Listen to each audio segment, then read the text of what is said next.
Ya, saya undang untuk bangkit berdiri.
Yang menjadikan langit dan bumi dan yang tetap setia memelihara ciptaannya untuk selama-lamanya. Amin.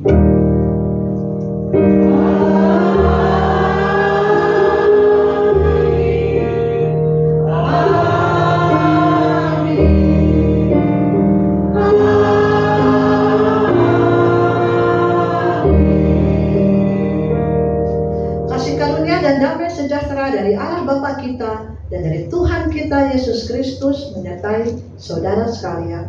Tuhan besertamu. Dan besertamu juga. Silakan duduk. Nats kita pada pagi hari ini diambil dari 2 Samuel 24 ayat 24. Tetapi berkatalah raja kepada Aaron, bukan begitu, melainkan aku mau membelinya daripadamu dengan membayar harganya. Sebab aku tidak mau mempersembahkan kepada Tuhan Allahku korban bakaran dengan tidak membayar apa-apa.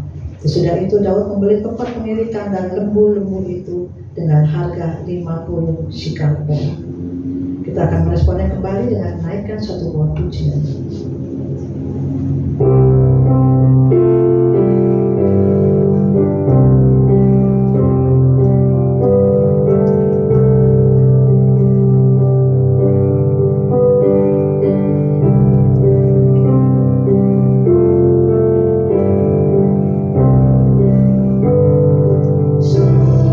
Sucikan hatiku, oh Tuhan.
kehadiran-Mu.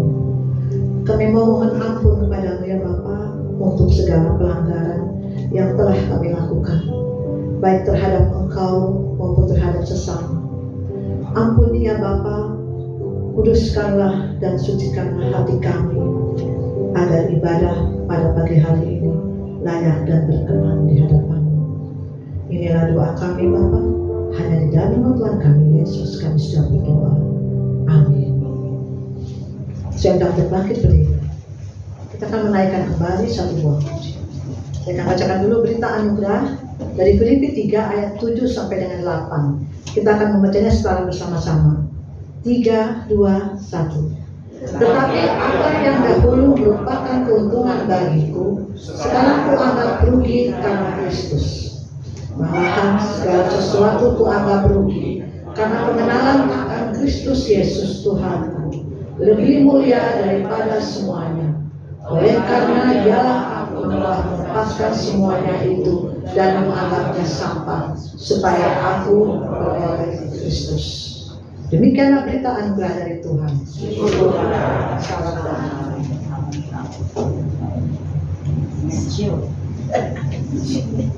Baik,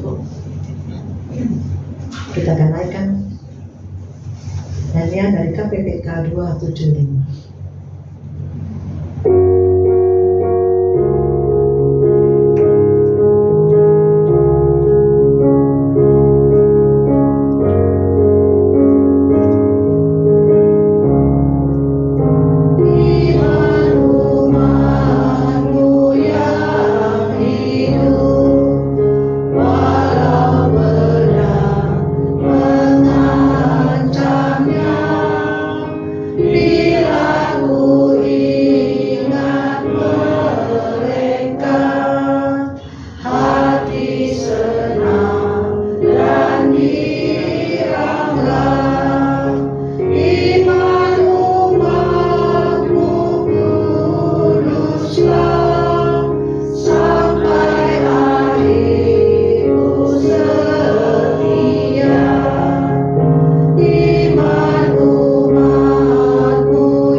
Kita akan mendengarkan pujian dari Tugas Remaja.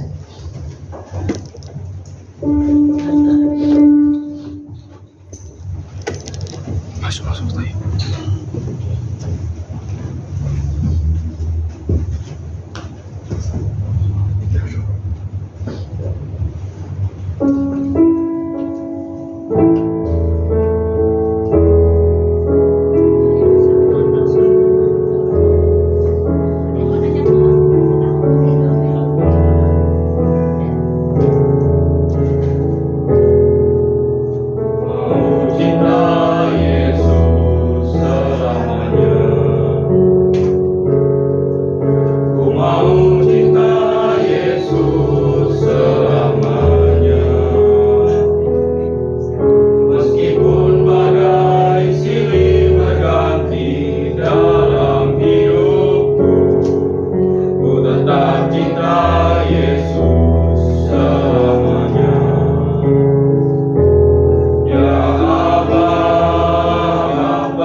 Selamat pagi Bapak Ibu Saudara yang saya kasih dalam Tuhan Yesus Kristus. Shalom.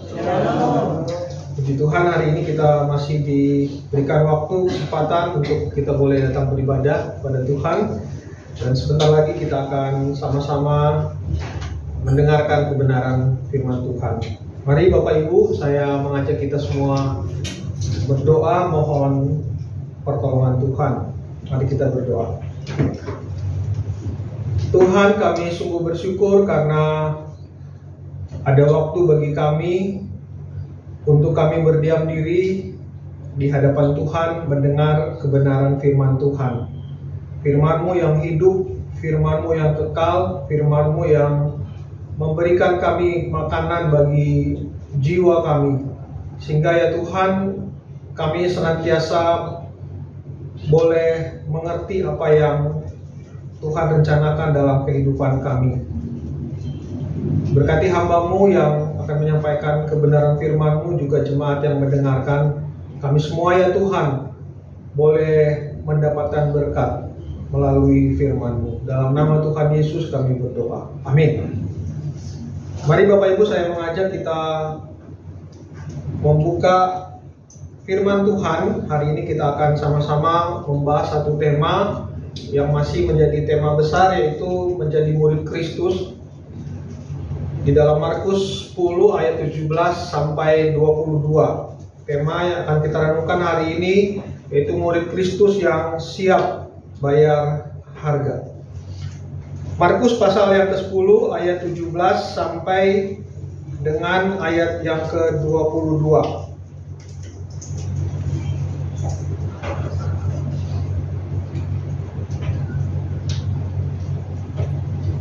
Saya melihat semuanya membawa Alkitab ya. Kita boleh baca bergantian dari Markus pasal yang ke-10 ayat 17 sampai ayat yang ke-22.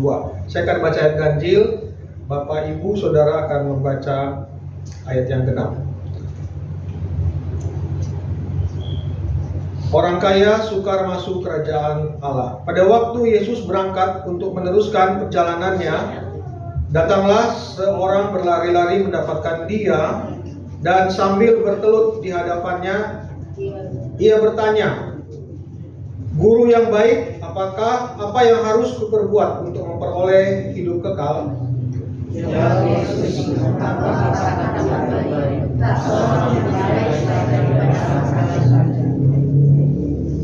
Engkau tentu mengetahui segala perintah Allah.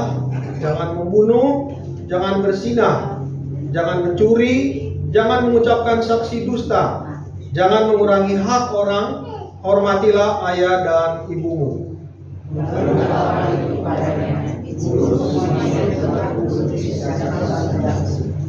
Tetapi Yesus memandang dia dan menaruh kasih kepadanya, lalu berkata kepadanya, "Hanya satu lagi kekuranganmu.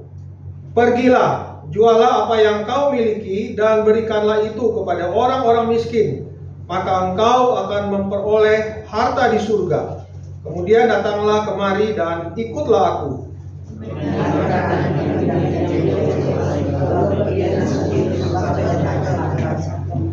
Demikianlah firman Tuhan. Yang berbahagia ialah kita yang membaca, merenungkan firman Tuhan dan kita melakukan di dalam kehidupan kita setiap hari. Haleluya.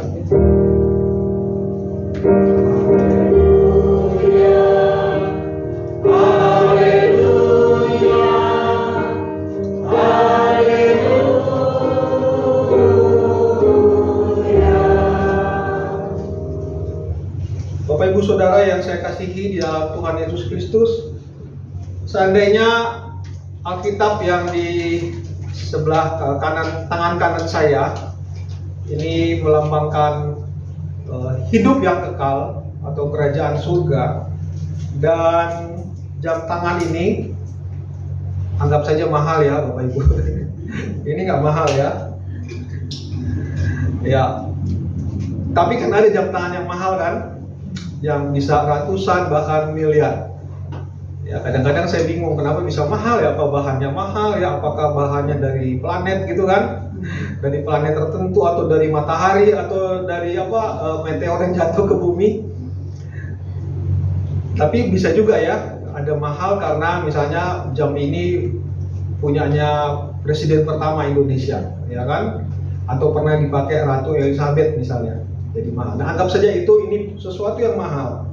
Harganya kira-kira 900 miliar. Nah, Bapak Ibu Saudara, kalau ditanyakan kepada kita mau pilih yang mana, mau yang ini atau yang ini, Bapak Ibu pilih yang mana? Kita sebelah kanan. Yang kanan ya, oh, puji Tuhan ya, masih bilang kanan. Ada yang pilih yang ini? Ayo jujur, 900 miliar loh. Ya kan, daripada kita pinjol kan, kalau kita dikasih. Oke, nah sekarang saya ganti Bapak Ibu ya. Nah, saya bawa, ya ini bukan obat ya, ini gula nih sebetulnya ya, tapi ilustrasi saja Bapak Ibu. Misalnya ini sebuah obat ini bisa menyembuhkan segala penyakit kita. Tapi obat ini juga punya khasiat ya, Bapak Ibu yang usianya sudah lanjut, sama seperti saya sudah 50-an ya, sudah mau masuk lanjut usia. Nah, dengan minum obat ini segala penyakit itu bisa hilang.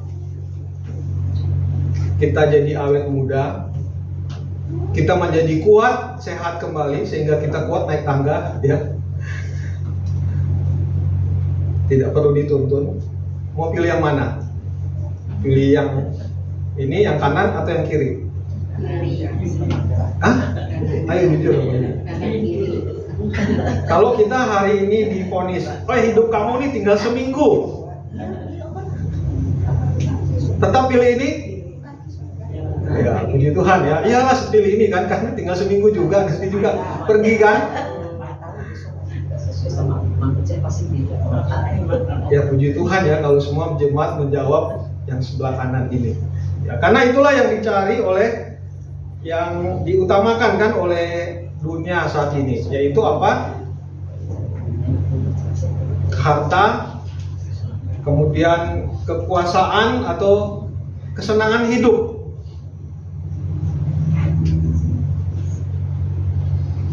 Anak-anak yang kuliah, Olive ya kuliah, nanti kalau sudah lulus mau minta gaji berapa? Kan biasanya orang tua kalau pilih sekolah pasti akan cari sekolah atau universitas mana yang prospeknya bagus nih buat anak saya. Minimal dia bisa hidup baik, bukan? Bisa dapat pekerjaan yang baik, sebetulnya sih bukan pekerjaan yang baik sih ya, gaji yang baik sebetulnya. Iya kan? Orang pada dasarnya pengen cari hal tersebut. Nah, Bapak Ibu Saudara yang saya kasih dalam Tuhan Yesus Kristus, Tuhan Yesus sudah menjawab apa yang ditanya oleh orang muda yang kaya, yang tadi kita baca. Ayat ke-17 itu ada pertanyaan kan dari orang kaya, orang muda yang kaya. Dia katakan begini kepada Tuhan Yesus, apa yang guru yang baik, apa yang harus kuperbuat untuk memperoleh hidup yang kekal? Nah, jadi kan orang muda yang kaya ini datang kepada Tuhan Yesus dengan membawa pertanyaan. Berarti dia menginginkan jawaban dari Tuhan Yesus. Tuhan Yesus jawab nggak? Jawab. Itu ada di ayat yang ke-21. Tuhan Yesus bilang begini, pergilah, jualah apa yang kau miliki, kemudian ikutlah aku. Sebetulnya ayat sebelumnya kan bilang, Tuhan Yesus bilang, ini ada hukum-hukum nih yang kamu harus lakukan. Jangan membunuh, jangan berzina, jangan mencuri, jangan mengucapkan saksi dusta. Hormatilah ayah dan ibumu. Kita tahu semua itu ada di hukum Taurat. Jadi kan Tuhan Yesus mengarahkan, oke, kamu lakukan perintah Tuhan. Wah, dengan hebatnya pemuda ini dia bilang begini, guru, semuanya itu telah kuturuti sejak masa mudaku. Ayat 28. Maaf, ayat yang ke-20. Ini seorang pemuda yang hebat ya, Saleh. Karena biasa Bapak Ibu kita tahu kalau anak muda, kalau masa muda kan pengennya bersenang-senang dulu ya. Dan biasanya kesenangan anak muda itu dekat-dekat dengan buat dosa. Betul ya. Biasanya kapan orang itu mau dekat-dekat dengan Tuhan? Biasa kan sudah usianya sudah lanjut gitu kan. Karena sudah mulai sadar nih, sudah mulai dekat kan ya dengan Tuhan. Walaupun kan tidak harus, orang muda, anak bayi bisa juga cepat ketemu dengan Tuhan. Tapi memang pada umumnya karena usia, karena penyakit tertentu bisa membuat tubuh kita ini lemah. Dan satu waktu ya memang akan berakhir hidup kita di dunia ini. Tapi orang muda ini hebat. Sejak muda dia katakan, saya sudah melakukan itu, sudah kuturuti sejak masa muda. Nah, Tuhan Yesus kasih jawaban yang kedua. Dan ini jawaban yang sebetulnya pemuda ini tidak tertarik. Yaitu Tuhan katakan, pergi, jual segala yang kau miliki, kemudian ikutlah aku. Dan apa respon orang muda yang kaya ini? Ayat 22 berkata demikian. Mendengar perkataan itu, ia menjadi kecewa, lalu pergi dengan sedih. Sebab banyak hartanya.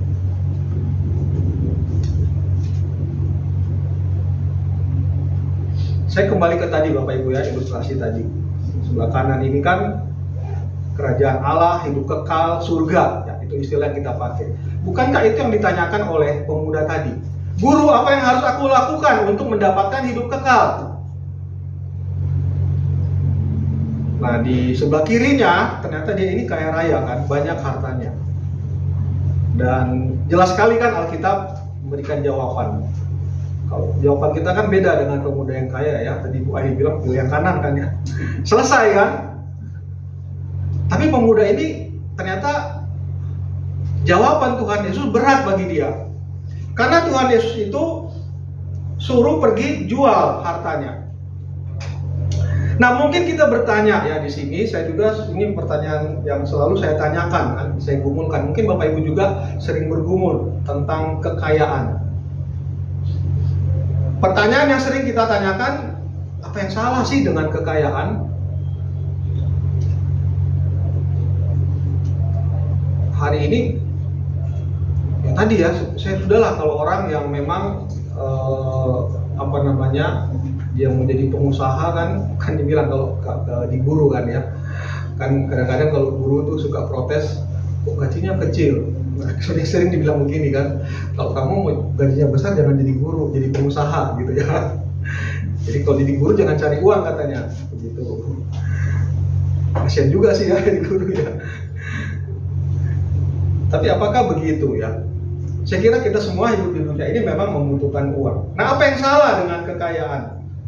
Kemudian kita juga mungkin bertanya, apakah kalau menjadi orang Kristen nggak boleh kaya? Jadi orang Kristen itu orang yang miskin semuanya gitu ya. Sehingga gereja harus tiap minggu memberikan makanan. Ya kalau di sini bukan kan kemarin beli makan supaya ada fellowship, itu sih tujuannya Bapak Ibu ya. Bukan kita nggak makan di rumah seharian baru makan di gereja, kan nggak begitu. Apakah kalau gitu di gereja tidak boleh ada orang kaya atau susah banget ya? Atau kita juga mungkin bertanya, apakah kita harus menjual semua harta kita, rumah kita, kemudian tinggal di gereja saja melayani Tuhan? Atau pergi penginjilan. Jadi kita sudah nggak punya rumah, kan disuruh jual semuanya kan? Atau juga kita mungkin bertanya, apakah kalau gitu menjadi orang miskin lebih mudah untuk masuk kerajaan surga daripada orang kaya? Memang Tuhan Yesus di ayat yang kita baca tadi kan memang mengatakan ya, bersukaria bagi orang yang beruang itu untuk masuk ke dalam kerajaan surga. Itu ayat sebelum tadi kita nggak baca ya, ayat berikutnya. Lebih mudah seekor unta masuk lubang jarum daripada orang kaya masuk kerajaan surga. Tapi tidak hanya di situ ya kalimat Tuhan Yesus. Tuhan Yesus mengatakan memang sulit untuk masuk ke dalam kerajaan surga. Nah, kembali ke pertanyaan tadi Bapak Ibu Saudara. Kalau begitu apa masalah dengan kekayaan? Apakah orang Kristen nggak boleh kaya? Atau apakah orang Kristen nggak bisa? Apakah orang kaya akhirnya nggak masuk surga? Mari kita mau lihat ya beberapa ayat di dalam firman Tuhan. Pertama kita buka di dalam Lukas pasal 8. Lukas pasal 8. Ayat 1 sampai dengan ayat yang ketiga. Saya akan bacakan untuk Bapak Ibu Saudara. Lukas pasal 8 ayat 1 sampai dengan ayat yang ketiga. Tidak lama sesudah itu, Yesus berjalan berkeliling dari kota ke kota, dari desa ke desa, memberitakan Injil Kerajaan Allah. Kedua belas muridnya bersama-sama dengan dia dan juga beberapa orang perempuan yang telah disembuhkan dari roh-roh jahat atau berbagai penyakit, yaitu Maria yang disebut Magdalena, yang telah dibebaskan dari 7 roh jahat, Yohana istri Kusa, bendahara Herodes, Susana dan banyak perempuan lain. Perempuan-perempuan ini melayani rombongan itu dengan kekayaan mereka. Firman Tuhan mengatakan demikian. Jadi ternyata ada orang-orang ya melayani dengan kekayaan mereka, yaitu Maria Magdalena, ada yang namanya Yohana, ada yang nama Susana. Dan ada lagi yang namanya nama-nama perempuan yang tidak ditulis, kan dikatakan di sini, dan banyak perempuan lain. Dan perempuan-perempuan itu melayani rombongan. Rombongan ini maksudnya rombongan murid-murid Tuhan Yesus. Dan Tuhan Yesus. Dengan apa? Dengan kekayaan mereka. Yang kedua, mari kita lihat Matius 27 ayat 57. Matius 27 ayat 57. Matius 27 ayat yang ke-57. Saya baca buat Bapak Ibu. Menjelang malam datanglah seorang kaya. Matius 27 ayat 57. Menjelang malam datanglah seorang kaya, orang Arimatea yang bernama Yusuf dan yang telah menjadi murid Yesus juga. Orang kaya Bapak Ibu ya, dicatat dengan jelas. Yang melayani dan dia adalah murid Tuhan Yesus juga. Dan dia masih tetap sebagai orang kaya. Ya tidak memang diceritakan detail apakah dia menjual, tidak ya saya kira. Masih ada tetap dia memiliki kekayaan itu. Dan yang ketiga kita tidak baca ya, ada di Lukas pasal 19. Kita tahu cerita tentang Sakeus. Jadi Alkitab ternyata mencatat bahwa ada juga kok orang-orang kaya yang melayani Yesus, yang jadi murid Tuhan Yesus. Nah, jadi apa bedanya orang muda yang kaya yang tadi kita baca Naca itu dengan orang-orang yang disebutkan tadi yang juga mereka sebetulnya adalah orang-orang kaya seperti Yohana, Susana, Maria Magdalena, Yusuf dari Arimatea dan Sakeus yang tidak jual semuanya, kan mereka itu Sakeus hanya menggantikan 4 kali lipat dari apa yang dia ambil ya, karena dia seorang pemungut cukai. Apa bedanya orang muda yang kaya ini dengan orang-orang ini? Bedanya adalah mereka sudah mengenal Tuhan dan mereka mau menjadi murid-muridnya, sedangkan orang kaya itu tidak. Bapak Ibu Saudara, tidak diceritakan orang kaya ini sudah menjadi murid Yesus. Jadi memang ada proses ya, bagaimana orang menjadi murid Tuhan Yesus. Pertama tentunya dia percaya dulu. Jadi percaya Kristus dan menjadi murid itu satu paket. Jadi kalau hari ini kita sudah percaya, berarti kita juga adalah murid. Yang membedakan orang yang sudah menjadi murid tentunya bagaimana dia melihat harta itu. Itu salah satu sebetulnya Bapak Ibu ya. Tapi di sini yang disorot adalah soal kekayaan. Jadi siapa yang menjadi murid Tuhan? Yang menjadi Tuhan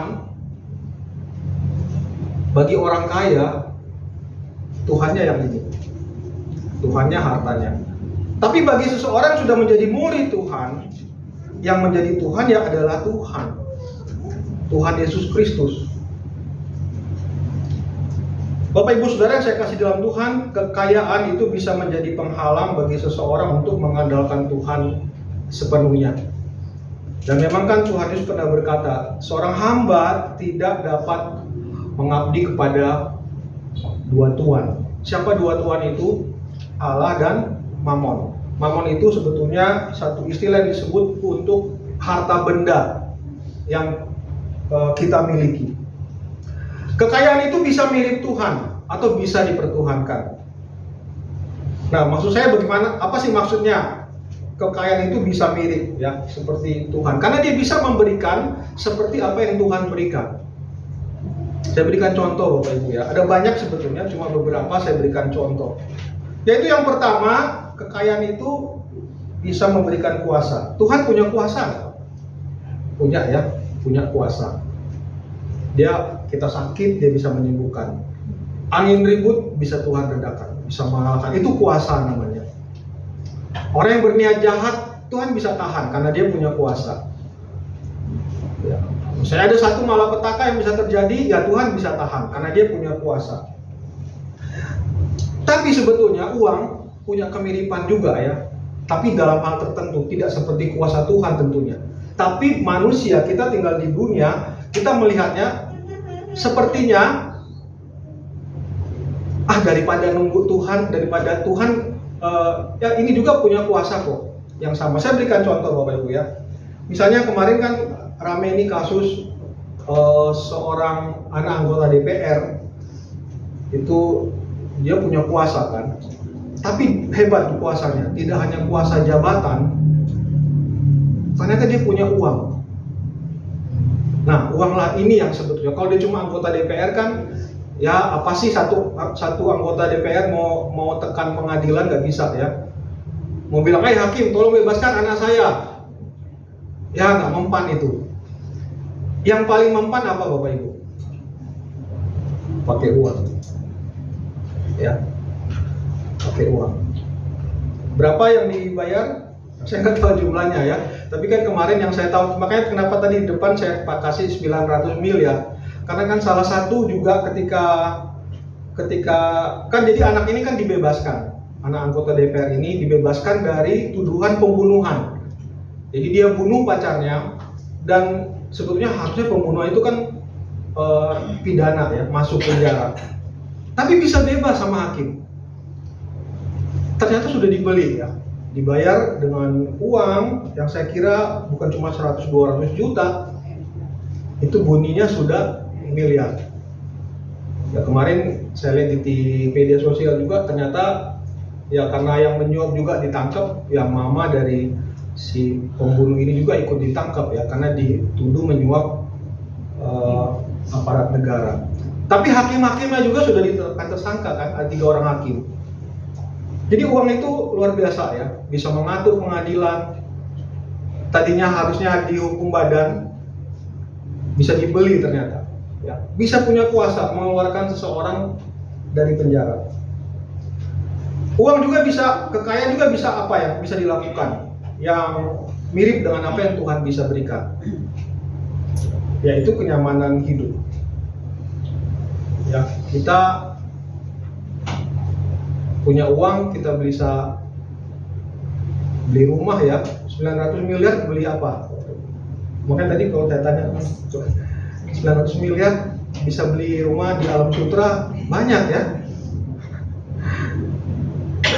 Yang sekarang lagi dibangun kan itu berapa tuh harganya? 15 miliar, ya. Kalau 900 miliar bisa beli beberapa kan? Tinggal kali kan, 900 bagi 15 miliar itu bisa banyak. Bisa beli mobil yang mewah, bisa beli mobil yang nyaman. Tidak usah naik angkot, tidak usah naik Grab kan Bapak Ibu. Iya kan? Karena uang itu bisa memberikan kenyamanan hidup. Kemudian apalagi yang bisa diberikan oleh uang? Yaitu jaminan keamanan. Kita biasanya kita berdoa kepada Tuhan biasanya apa Bapak Ibu? Tuhan sertai, misalnya kita mau mengadakan perjalanan kan, aman nih, tidak ada kecelakaan. Kalau orang yang punya uang, ya saya tidak mengatakan mereka nggak berdoa, ya. Kalau mereka anak Tuhan sih saya percaya pasti mereka berdoa. Tapi kalau kita punya uang, misalnya nih ada 2 airline Bapak Ibu ya. Airline yang merek L itu sering jatuh, sering kecelakaan. Kemudian airline yang mirip G itu aman gitu ya, nyaman, dapat makanan, ruang tunggunya nyaman. Bapak Ibu mau pilih mana?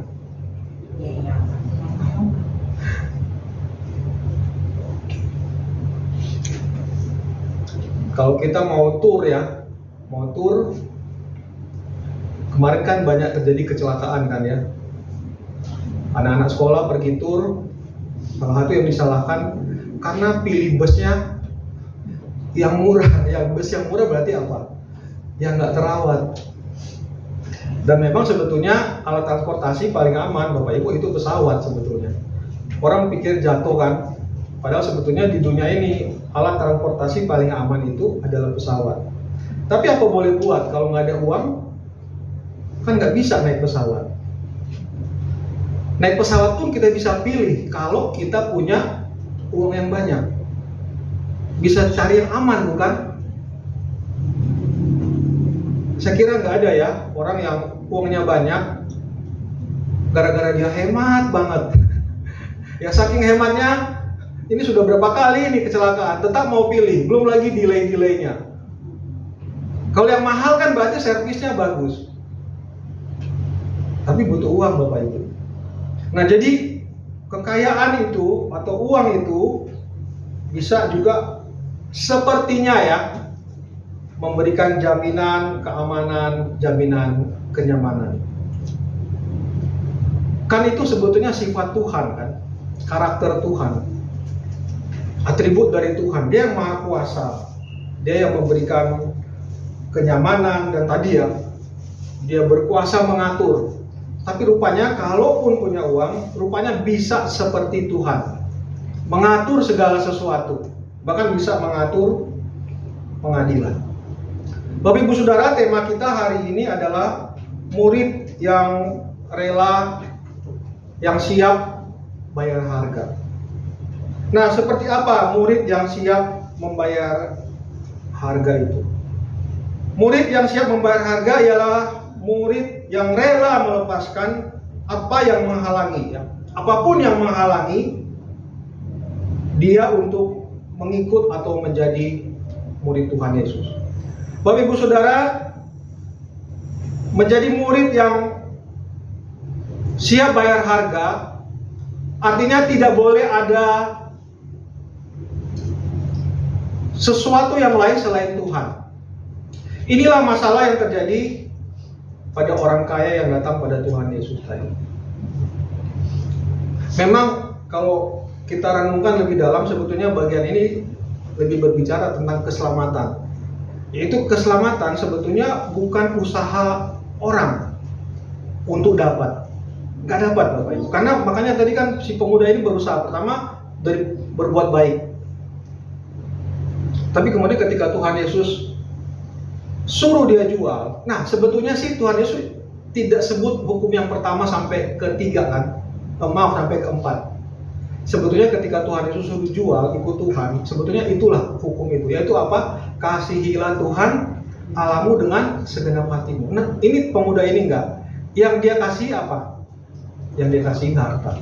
Makanya dia nggak bisa jadi orang percaya, karena bukan usaha manusia,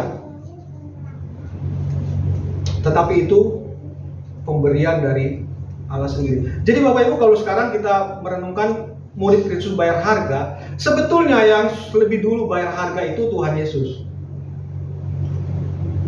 guru kita itu, Tuhan kita itu. Tadi pemuda itu bilang guru yang baik, ya memang dia kenal Tuhan Yesus hanya sekedar guru manusia, dia nggak tahu Tuhan Yesus itu Tuhan kan. Walaupun begitu kan Tuhan bilang kamu jangan hanya Allah yang baik. Nah nanti kalau dia sudah kenal siapa Yesus adalah Allah, baru dia tahu oh Yesus ini juga dia Allah, yang memang Allah yang baik. Jadi Tuhan Yesus sudah lebih dahulu sebetulnya bayar harga buat kita. Apa yang dia bayar? yang Dia berikan kepada kita, yaitu keselamatan. Itu dengan harga yang mahal, Bapak Ibu ya. Ada lagu kan, bukan dengan barang fana kan, bukan dengan emas perak. Nggak ada orang yang bisa. Saya udah baca satu tafsiran ya Bapak Ibu tentang bagian ini. Sebetulnya orang kaya ini bisa sih dia nggak jual hartanya. Tapi ini tafsiran ya Bapak Ibu. Karena kan tadi kita tahu ya ada orang kaya juga nggak jual semuanya kan. Mungkin kalau orang kaya ini mungkin ya bisa spekulasi. Tapi saya tertarik. Jadi orang ini bilang mungkin ya kalau orang kaya itu bilang begini ke Tuhan Yesus. Aduh Tuhan, ampunilah saya. Kasihanilah saya terlalu mengasihi harta saya. Dia datang dengan kerendahan hati, memang dia nggak bisa. Makanya kan murid-murid itu waktu setelah orang kaya itu pergi kan, tanya, Tuhan kalau gitu nggak ada orang yang masuk kerajaan Allah. Terus Tuhan bilang, bagi Allah tidak ada yang mustahil. Sebetulnya bagi Allah tidak ada yang mustahil itu bukan soal penyakit ya Bapak Ibu. Kita kadang-kadang suka pakai itu untuk ayat-ayat untuk kita mau sembuh, enggak ya, karena ayat ini berbicara tentang siapa orang yang masuk surga. Jadi orang kaya bisa masuk surga, bisa, karena bagi Allah tidak ada yang mustahil. Orang miskin bisa nggak? Bisa juga. Jadi memang kita tidak memvonis kalau orang kaya itu sudah pasti nggak masuk surga. Problem memang dengan kekayaan yang tadi saya uraikan, kita begitu tertarik karena dia mirip Tuhan. Mirip apa yang bisa diberikan oleh Tuhan. Kalau kita sakit, biasa kita kalau punya uang kan kita akan berusaha gitu kan ya. Semampu mungkin, entah kita pergi ke Singapura, pergi ke Amerika. Kalau di bulan mungkin ada dokter yang baik juga, kita pasti mungkin akan pergi. Asal mampu bayar. Kan ada kan pesawat sudah bisa ulang-alik ya, yang buatan Elon Musk itu. Mungkin akan dikejar karena ada uang. Dan biasanya nanti kalau sudah nggak bisa apa-apa, baru terakhirnya Tuhan kan. BPJS ya, berserah pada Yesus saja. Kan biasa begitu. Biasa yang berserah siapa? Ya orang nggak punya apa-apa. Makanya kan ada firman Tuhan mengatakan berbahagialah orang yang miskin di hadapan Tuhan. Sebenarnya bisa dua hal, miskin rohani, maksudnya dia benar-benar merasa berdosa banget, tidak punya apa-apa yang bisa dibanggakan di hadapan Tuhan, tidak seperti orang muda yang kaya, dan dia datang dengan rendah hati kepada Tuhan, bilang Tuhan kasihanilah saya orang berdosa. Tapi juga bisa memang miskin materi, karena orang yang miskin materi selalu identik dengan apa? Berserah kan? Kayak tadi Bapak Ibu, misalnya ya anak yang tadi yang membunuh pacarnya, itu orang nggak mampu. Apa yang dia lakukan? Ya sudah berserah, pasrah aja masuk penjara kan. Tapi kalau dia punya uang, kalau bisa menghindarkan dari penjara, ya pakai aja uangnya. Itu godaannya kan orang yang punya uang. Tapi tidak berarti bahwa kekayaan itu sendiri adalah dosa di hadapan Tuhan. Yang dosa yang salah adalah kita menggantungkan hidup kita, bahkan keselamatan kita pada kekayaan itu. Jadi Bapak Ibu Saudara, saya mau jadi murid yang bayar harga karena Kristus sudah lebih dahulu bayar harga. Apa yang kita bayar Bapak Ibu? Mungkin hal yang sederhana soal waktu mungkin. Waktu kita datang ibadah.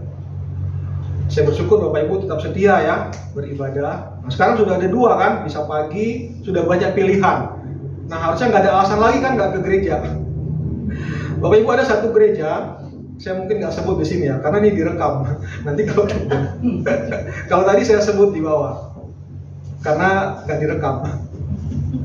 Nanti kalau dia viral nanti saya. Jadi gereja ini ibadahnya jam 6 sore. Jam 6 sore. Bapak Ibu jujur ya, saya secara pribadi tidak setuju, tidak suka. Ya oke lah, ini pribadi ya. Tidak begitu suka dengan ibadah sore. Entah alasannya, mungkin ada tadi saya kasih tahu ya kenapa mereka ibadah sore. Karena bagi saya ya, kalau Tuhan sudah kasih Senin, Selasa, Rabu, Kamis, Jumat kan, bahkan sampai Sabtu kalau mau kerja, silakan cari uang. Hari Minggu kan harusnya kita ibadah kan ya. Ini sore, Sore itu Bapak Ibu kalau pakai jam orang Yahudi, sore itu sudah hari berikutnya jam 6, ya kan? Hari itu orang Yahudi jam 6 sore itu lewat jam 6 itu sudah pindah hari. Ingat ya, ketika Tuhan Yesus kan makanya diturunkan dari salib karena besok sudah mau Paskah kan. Padahal baru sore karena hitungannya sore jam 6 lewat berapa detik itu sudah hari berikutnya. Ya oke, kita nggak pakai hari tanggal orang Yahudi. Kita pakai tanggal kita sekarang. Tapi kalau jam 6 pagi, kalau jam 6 sore kan berarti tinggal 6 jam lagi sudah habis hari Minggu. Masa kita mau kasih sisa hari buat Tuhan? Nah, saya kasih tahu apa sih alasannya. Jadi alasannya begini. Karena rupanya banyak anggota jemaat itu mereka hari Minggu masih buka toko. Masih cari uang kan Bapak Ibu ya. Kalau saya pikir sudahlah, uang kan cara Tuhan memberkati itu luar biasa gitu ya. Jadi sampai tutup toko hari Minggu baru mereka datang ke gereja jam 6 sore. Ya memang sih ada alasan praktis dari gereja ya. Ya paling tidak bisa menjangkau orang-orang untuk datang ke gereja. Karena hari Minggu itu ramai sekali. Karena orang-orang dari pedalaman biasa masuk ke kota itu untuk belanja kebutuhan. Dan itu di hari Minggu. Nah, cara kita membayar harga, saya kira hal yang paling sederhana yang kita lakukan yaitu soal waktu. Waktu bersama dengan Tuhan. Maka kita siap untuk bayar harga. Mungkin Tuhan tidak minta seperti orang kaya tadi jual seluruh harta kita. Dan saya juga percaya ini tidak berlaku bagi semua orang. Itu jadi masalah bagi orang itu. Kenapa Bapak Ibu? Karena bagi orang itu masalah Tuhan Yesus lihat bagi orang itu dia begitu terikat dengan harta. Mungkin bagi kita lain, ada kita mungkin mementingkan kesehatan kita. Ya, sehingga apa? Hari Minggu, pergi jogging gitu ya. Saya tidak bilang jogging itu berdosa ya, tidak Bapak Ibu. Ya kan, ada olahraga dulu deh baru ke gereja. Atau hal-hal yang lain yang mungkin bagi kita memang bukan kekayaan. Mungkin bagi kita soal waktu, kita anggap waktu adalah uang, atau kesehatan itu adalah segala-galanya, atau hal-hal yang lain, atau karir kita, atau bahkan studi kita. Murid yang membayar harga, ya yang bersedia melepaskan segala sesuatu yang menghalangi untuk menjadi murid. Mari kita menjadi murid Kristus yang membayar harga dan berani dan rela membayar harga karena Kristus sudah lebih dahulu membayar bagi kita. Mari kita berdoa. Kami bersyukur ya Tuhan untuk firman-Mu. Biarlah firman-Mu akan terus memberi kami kekuatan, menuntun jalan kami sehingga kami boleh berjalan sesuai dengan kebenaran firman-Mu. Tuhan, di dalam kesempatan pagi ini kami mau bersyafaat untuk setiap jemaat. Di dalam setiap pergumulan yang dihadapi, kiranya Tuhan akan tolong, mengandalkan Tuhan. Kami sadar ya Tuhan, kadang-kadang kami lebih mengandalkan diri kami sendiri, kekuatan kami, kemampuan keuangan kami, pikiran dan nikmat kami, relasi kami, sehingga kami mengabaikan Tuhan. Oleh firman-Mu kami boleh belajar ya Tuhan, kami mengarahkan mata kami hanya kepada Tuhan, dan Engkaulah satu-satunya sumber bagi segala pertolongan kami, segala kebutuhan-kebutuhan kami. Berdoa setiap jemaat dalam pergumulan-pergumulan, sakit, dalam masalah ekonomi, dalam masalah rumah tangga, mari ya Tuhan, Engkau sendiri akan menolong. Berdoa untuk bangsa dan negara kami serahkan ya Tuhan untuk bangsa dan negara kami, bersyukur untuk pemerintahan yang baru dan juga proses transisi yang berjalan dengan lancar. Berdoa untuk para pejabat, mereka boleh menggunakan anggaran uang negara yang dipercayakan pada mereka untuk dikelola, mereka dapat menggunakan dengan baik untuk kesejahteraan seluruh rakyat Indonesia. Berdoa untuk gereja Tuhan, Tuhan pakai terus boleh menjadi saksi bagi Tuhan, boleh menjadi hamba-hamba yang setia, boleh menjadi hamba-hamba yang rela untuk membayar harga. Anak-Anak-Mu ya Tuhan, di tengah-tengah pekerjaan, baik di swasta ataupun pemerintah, kami boleh menjadi berkat, boleh menjadi contoh bagi mereka yang belum percaya. Terima kasih ya Tuhan, kami serahkan segala doa-doa yang kami panjatkan ini ke dalam tangan-Mu. Dalam nama Tuhan kami Yesus Kristus kami berdoa. Mari Bapak Ibu kita tutup doa dengan doa Bapa kami. Bapa kami yang di surga, kuduskanlah namamu, datanglah kerajaanmu, jadilah kehendak-Mu di surga. Berikanlah kami pada hari ini makanan kami yang secukupnya, dan ampuni kami akan kesalahan kami, seperti kami juga mengampuni orang yang bersalah pada kami. Janganlah membawa kami ke dalam pencobaan, lepaskan kami daripada yang jahat. Engkau yang punya kerajaan, dan kuasa dan kemuliaan sampai selama-lamanya. Amin.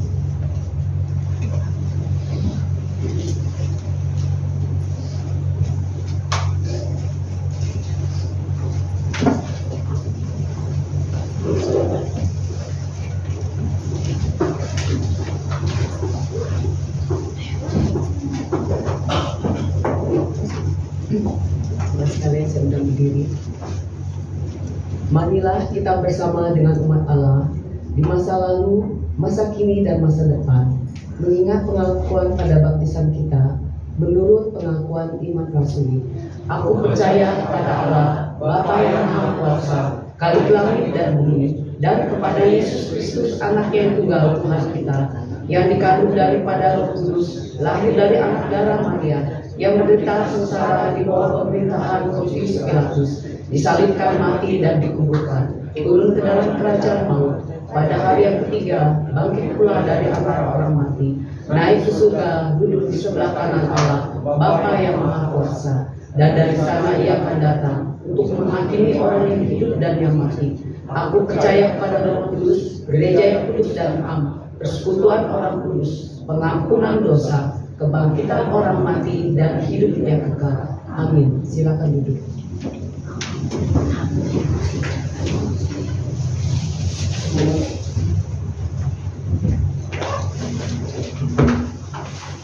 Ya, kita akan masuk dalam persembahan.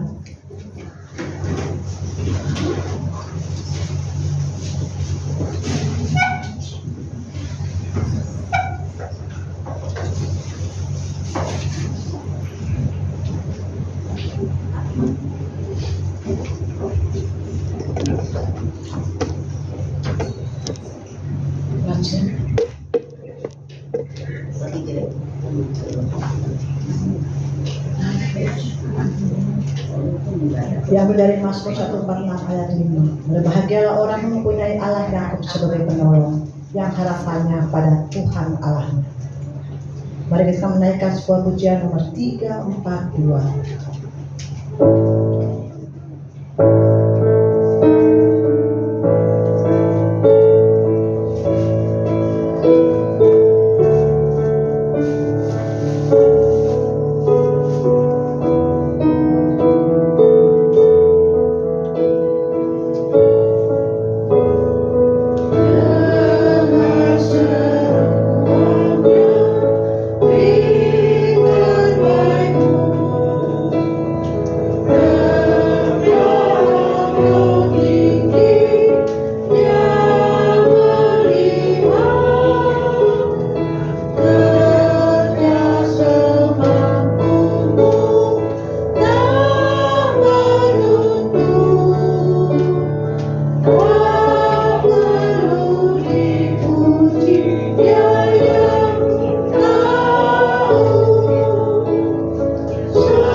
Bapak, terima kasih ya Bapak, khotbah pimpin ibadah mulai dari awal sampai dengan akhir.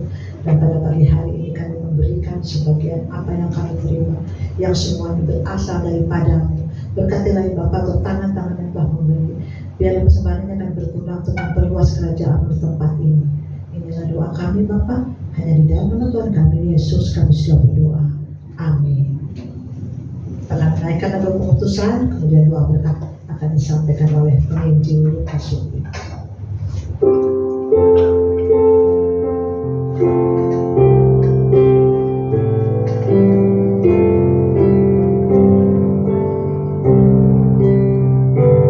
Kiranya anugerah Kristus dan kasih-Nya Allah Bapa, menggerakkan Roh Kudus beserta kita.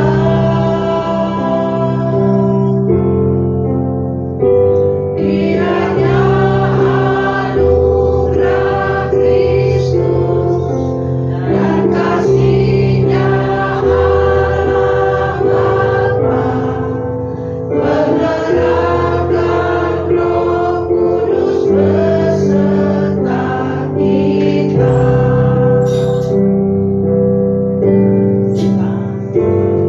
Sampai selamanya,